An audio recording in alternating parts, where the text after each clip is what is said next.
Është përmendur gjithashtu edhe çështja që e intimidimit të dëshmitarëve, që dëshmitarët mund të intimidohen.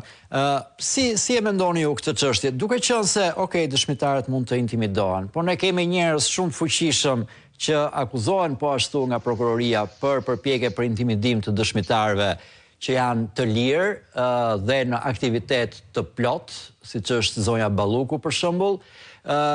Kemi njerëz që janë në paraburgim, siç është zoti Meta për shembull, por ndërkohë ne dim që nga informacionet që kemi për njerëz të bandave të rrezikshme që janë në burg, jo vetëm këtu por në gjithë botën, që njerëzit nga burgu mund të bëjnë shumë gjëra, nuk i pengon fare as të qenit në burg as jashtë për të intimiduar dëshmitar, për të urdhëruar gjëra të ndryshme. Ka njerëz që vazhdojnë drejtojnë tregti droge e të tjera duke qenë brenda në burg. Tani si shpjegohet kjo? Ku ndahet? Kush është masa që duhet marrë? Çfarë masash nuk mund ta përmbajnë dot një gjë që të ndodhi? Po fatkeqësisht këto janë fenomene që ndodhin, ato që ju përshkruat, sidomos në Shqipëri, është e vërtetë që ka problematika të tilla dhe ata që nisen për të intimiduar dëshmitarët e i gjejnë një mënyrë ose një tjetër. Ndërkohë nuk mendoj personalisht, mendimi personal, që bërja publike e një seance ku mund të ketë dhe momente pyetje përgjigje ndaj dëshmitarëve, nuk mendoj se kjo në vetvete do të intimidojë një dëshmitar apo një tjetër.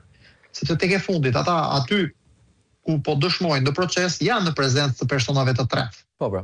Pra, ka trupin gjykuese, ka pjesëtarët e stafit gjykatës, ka pjesëtarët e prokurorisë, pra përfaqësuesit e prokurorisë, prokurorët dhe posaçëm në këtë rast.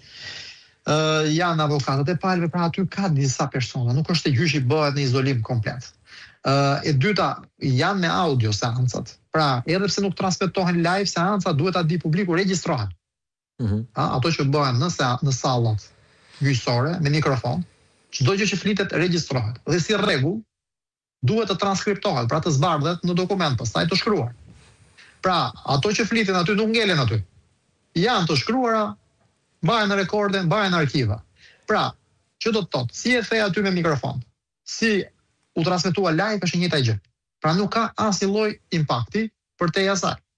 Ai që niset pastaj për të intimiduar një dëshmitar apo një tjetër, ju mendoni se nuk e di se cilët janë dëshmitarët, nuk e din se cilët janë dëshmitarët, do t'i pengonte ky fakt që ta bënin? Apo vetëm fakti që do t'i shohin dhe fytyrën në televizor, edhe kjo do t'i shtyj pastaj që t'i intimidojë? Unë nuk besoj se ky është një argument që qëndron dhe që është një argument bindës. Nuk mendoj se intimidimi i dëshmitarëve është një argument bindës ku bazohet prokuroria apo dhe gjykata për refuzimin e kësaj transparence. Mendoj se është një argument që nuk ka peshën e dur në këtë rast. Gjykata dhe prokuroria duhet ta shohin ndoshta problemin tek vetja e tyre, ndoshta mungesë organizimi, ndoshta nuk kanë eksperiencë me çështje të tilla këto vitet e fundit, ndoshta nuk kanë kapacitetet, hapësirat, mundësitë teknike që të zhvillohen, po themi seanca të tjera. Më mirë le të pranojnë këto dobësi se sa të hedhin argumenta të tilla që për mendimin tim nuk qëndrojnë, se ju e thatë, dhe është e vërtetë ajo që ai që niset për të intimiduar e bën edhe duke qenë izoluar në burgjet e sigurisë lartë, jo në. Dhe mendoj që gjithsesi e bën në një fazë të mëhershme, jo pasi nis gjyqi se ka ndonjë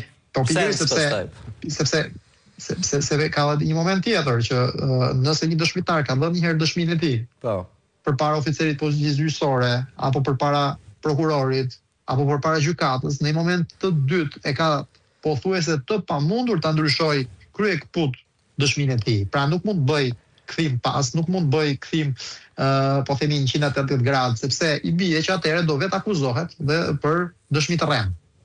Për dëshmi të rrem dhe do të bëjë përgjegjësi penale.